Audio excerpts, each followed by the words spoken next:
नमस्कार, स्वागत है आपका द न्यूज़ लॉन्चर पर। मैं हूं अशोक वानखड़े। लेकर आया हूं आपका अपना कार्यक्रम द एक्स-रे। एक खबर है और खबर एनडीए के लिए परेशानी है। खबर लोकतंत्र को, मेरे जैसे संविधान में और लोकतंत्र में विश्वास रखने वाले के लिए भी परेशान करने वाली बात है।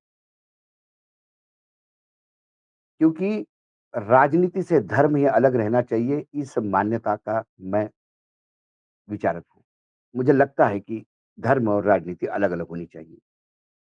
लेकिन फिर धर्म को रेखांकित करने वाले, खासकर सनातनी धर्म को, हिंदुत्व को रेखांकित करने वाले जो 4 शंकराचार्य हैं, उनमें से एक शंकराचार्य अविमुक्तेश्वरानंद ने घोषणा की कि वो बिहार के चुनाव में पूरी ताकत के साथ उतरेंगे।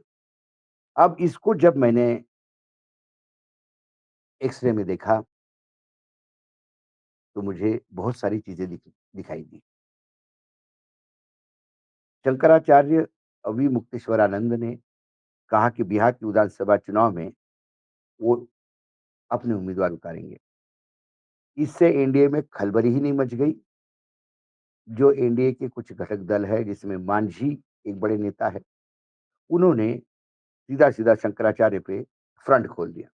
जैसा कि मैंने कहा, राजनीति और धर्म का भारत के परिप्रेक्ष्य में चोली दामन का साथ है, जो नहीं होना चाहिए, लेकिन है, क्या करें?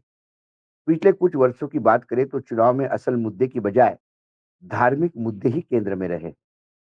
भारत में साधु संत राजनीति में दखल रखते हैं, कुछ तो सीधे चुनाव में भी उतर चुके हैं। लेकिन पहली बार शंकराचार्य के पद पर विराजमान व्यक्ति ने पूरे राज्य में चुनाव लड़ने का ऐलान कर दिया। हम बात कर रहे हैं शंकराचार्य अभिमुक्तेश्वरानंद की। उन्होंने गौरक्षा के मुद्दे पर सरकार के खिलाफ बिहार में 4 243 सीटों पर उम्मीदवार उतारने का ऐलान कर दिया। बिहार के चुनाव से हम ये आरंभ करना चाहते हैं कि अब गौ माता के लिए वोट हम करेंगे, सनातन धर्मी, क्योंकि 78 साल 79 साल हो जाने के बाद भी बार बार आश्वासन, बार बार वचन देने के बाद भी अभी तक कोई पार्टी, कोई नेता गौ हत्या बंदी के लिए आगे नहीं आ रहा है। हमारा प्रत्याशी जब नॉमिनेशन फाइनल हो जाएगा सबका, तब उसी में से आपको पता चल जाएगा कि ये है। उसके पहले हम नाम बोलेंगे ही नहीं, बताएंगे ही, क्योंकि आप बता देंगे तो उसका नॉमिनेशन बचा नहीं रह पाएगा। हम जानते हैं 243 सीट पर हर सीट पर एक प्रत्याशी हमारा होगा। शंकराचार्य अभिमुक्तेश्वरानंद इसके पहले वाराणसी में प्रधानमंत्री नरेंद्र मोदी के खिलाफ प्रत्याशी उतार चुके हैं।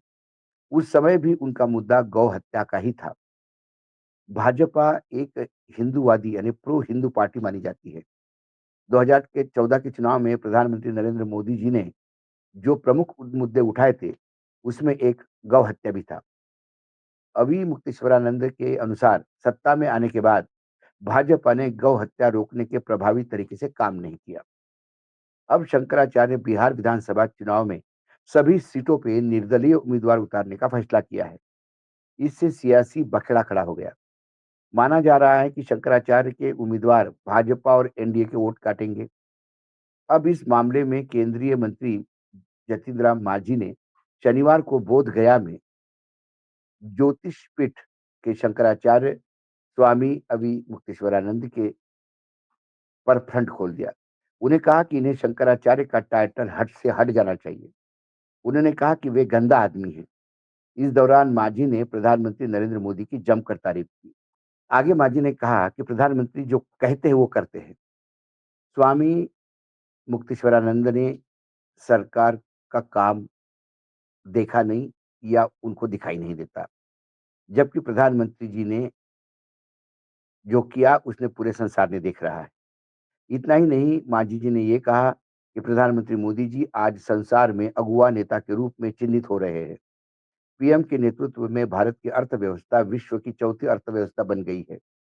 भारत आज चंद्रमा के दक्षिण छोर तक पहुंच गया है। यह शंकराचार्य को नहीं दिखाई दे रहा है। वहीं मांझी ने शंकराचार्य के चुनाव लड़ने पर कहा कि भारत में लोकतंत्र है, हर किसी को चुनाव लड़ने का अधिकार है, कोई किसी को नहीं रोक सकता। बिहार की राजधानी पटना में पहुंचे शंकराचार्य ने कहा कि गौ माता की रक्षा के लिए बिहार के सभी सीटों पर निर्दलीय उम्मीदवार खड़े करेंगे। उन्होंने गौ हत्या रोकने के लिए सभी राजनीतिक दलों के चौखट पर चक्कर काटे, लेकिन कहीं से भी उन्हें माकूल जवाब नहीं मिला। इसलिए अब वो वोटरों के पास सीधे जाएँगे। उन्होंने बताया कि बिहार में गौ माता संकल्प यात्रा निकाल रहे हैं। इसकी शुरुआत शनिवार को सीतामढ़ी में मां जानकी मंदिर में पूजा करने के बाद हो रही है। इस यात्रा के तहत वे बिहार के सभी जिला मुख्यालय का भ्रमण करेंगे। ये खबर जब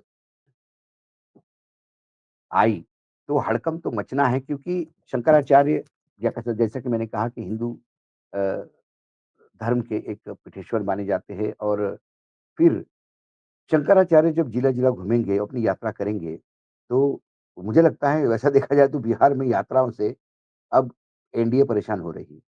राहुल की मतदान अधिकार यात्रा, ये परेशान कर गई। अब मैं ये नहीं मानता कि शंकराचार्य अभी मुक्तेश्वरानंद का बहुत ज़्यादा वोट बैंक है।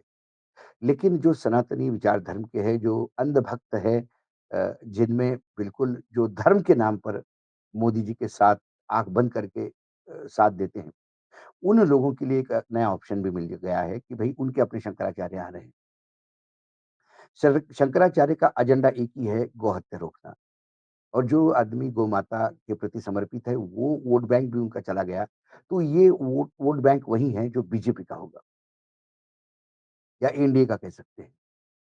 उसमें 1% भी डेंट हो गया या आधा परसेंट भी डेंट हो गया मतदान में, तो भी बिहार में ये बहुत बड़े मायने रखेंगे क्योंकि बिहार में इस बार लड़ाई कट थ्रोट है, बिल्कुल गला काट लड़ाई हो रही है और ऐसे में 1-1 परसेंट, 2-2% का खेल होगा। इसीलिए पीके का महत्व बढ़ा है, इसलिए पासवान का महत्व बढ़ा है, इसलिए मांझी का महत्व बढ़ा है, क्योंकि ये भले ही छोटे-छोटे समूहों के नेता हों, लेकिन कुल मिलाकर यदि 2-3% का खेल हो गया, तो बिहार में सत्ता बदल सकती है और भाजपा इसको इसको लेके बहुत आज के डेट में चिंतित है। लेकिन अब मांझी ने क्या कहा? मांझी ने कहा कि शंकराचार्य गंदा आदमी। क्या गोहत्या के लिए कोई यदि लड़ रहा है, तो वो गंदा हो गया क्या? क्या मांझी गोहत्या के लिए काम करते हैं या गोहत्या के खिलाफ काम करें? उन्होंने कहा कि वो गंदा आदमी है क्योंकि उसको प्रधानमंत्री ने क्या किया दिखाई नहीं देता। प्रधानमंत्री ने बिहार में क्या किया कम से कम यही दिखा दे मांझी साहब। बिहार में आज भी पलायन हो रहा है, 11 साल की सरकार, डबल इंजन की सरकार यदि हम देखें, केंद्र में 11 साल की सरकार है। नीतीश बाबू मुख्यमंत्री पिछले 20 साल से हैं। बिहार से पलायन क्यों नहीं रोक रहा? बिहार में बाढ़ का प्रकोप आज क्यों है? बिहार में कानून व्यवस्था क्यों लचर हो चुकी है कि आपके ही घटक दल के लोग, जो आपके अन्य दल के नेता हैं, वही बिहार के कानून व्यवस्था को लेके परेशान हैं। बिहार में एग्ज़ाम के पेपर हो गए या नकली शराब हो गई, ज़हरीली शराब हो गई, इसका प्रकोप ने कितने लोग मारे, इसका हिसाब है क्या? प्रधानमंत्री ने कहा कि हम मंगलयान के दक्षिण छोर पे उतरे। ये कोई 11 साल में नहीं हुआ। मांझी जी को बोलने के पहले थोड़ा पीछे देखना चाहिए। बड़े नेता हैं, मुख्यमंत्री रह चुके हैं। उन्हें कम से कम ये देखना चाहिए कि हमारे यहाँ स्पेस मिशन किसने शुरू किया था? जवाहरलाल नेहरू के समय शुरू किया था। ये निरंतर प्रक्रिया है, एक दिन में चंद्रयान पे कोई नहीं जाता। भारत चौथी अर्थव्यवस्था बन गई है, लेकिन भारत की अर्थव्यवस्था इतनी बुरी है, कि एक अमेरिका धमकी क्या देता है, तो हमारे यहाँ हड़कंप मच जाता है। अमेरिका के सामने नतमस्तक होते हुए हमें अमेरिका के किसानों के उत्पाद के लिए यानी कपास और सोयाबीन के लिए हमारे यहाँ का मार्केट खोल के हमारे किसानों को बर्बाद करवाना पड़ता है, क्योंकि अमेरिका से हम डरते हैं। आज भारत का हाल टेबल टेनिस जैसा हो गया, कोई भी आके धड़ाधड़ खेल रहा है और भारत इधर से उधर उछल रहा है। और मांझी कहते हैं कि भारत की विश्व में छवि, ये कौन से चश्मे से देखते हैं मांझी? और सबसे पहले मांझी जी ने कहा कि वो शंकराचार्य पीठ से हटाए जाने चाहिए। यदि चुनाव लड़वाने और लड़ने से यदि पीठ से हटना है, तो क्या योगी आदित्यनाथ को गोरखनाथ के पीठ पे बैठना चाहिए? क्या मांझी ये कह रहे हैं कि गोरखनाथ पीठ से योगी आदित्यनाथ को भी इस्तीफा दे देना चाहिए? क्योंकि जब आप ये नेता बोलते हैं, तो ये अपने कुकर्म पीछे नहीं देखते। आपके साथ यदि कोई पिठेश्वर आके चुनाव लड़ता है, तो वो आपके लिए अच्छा है। तब आप ये नहीं कहते कि वो पीठ छोड़ दे। तो उसका पीठ भी अच्छा, नेता भी अच्छा, उनको जो आप पद देते हो, वो भी अच्छा, उसकी सरकार भी अच्छी। और दूसरे पीठेश्वर या शंकराचार्य यदि चुनाव लड़वाने की बात करते हैं, ये तो खुद चुनाव लड़ते हैं, योगी आदित्यनाथ। यदि वो चुनाव लड़वाने की भी बात करते हैं, तो फिर कहते हैं कि इनको उस पद से हट जाना चाहिए। क्या शंकराचार्य कौन बनेगा ये भी बीजेपी तय करेगा? शंकराचार्य के पद पे कौन बैठेगा ये बीजेपी तय करेगा। जो शंकराचार्य बीजेपी के कुकर्मों का पाढ़ा पढ़ेगा, उनको शंकराचार्य मानने से मना करेंगे। क्या नरेंद्र मोदी शंकराचार्य से भी बड़े हो गए हैं? मांझी का क्या हिंदुत्व या सनातनी धर्म में इतना ही विश्वास है? यदि कोई गो हत्या रोकने के लिए प्रयास करता है, तो उसका विरोध करने वाले ये मांझी कौन होते हैं? तो क्या ये गो हत्या के पुरोधा है? ऐसे कई सवाल एक सिरे से दिखाई देते हैं, जिसके जवाब मांझी और एनडीए को देने होंगे। कुल मिलाकर जिस हिसाब से और जिस ताकत से शंकराचार्य बिहार के चुनाव में उतर रहे हैं, बिहार की राजनीति में तड़का तो लग गया। लेकिन इस बार जैसे हमने कहा कि अरविंद केजरीवाल ने जब कहा था कि वो सभी सीटों पे चुनाव लड़ेंगे, तो हमने कहा था कि ये इंडिया गठबंधन के लिए परेशानी का सबब होगा। आज शंकराचार्य का चुनाव में उतरना, ये एनडीए के लिए परेशानी का सबब है। आज एक्स-रे में इतना ही, कल फिर आता हूँ किसी विषय के साथ। तब तक के लिए नमस्कार, देखते रहिएगा द न्यूज़ लॉन्चर।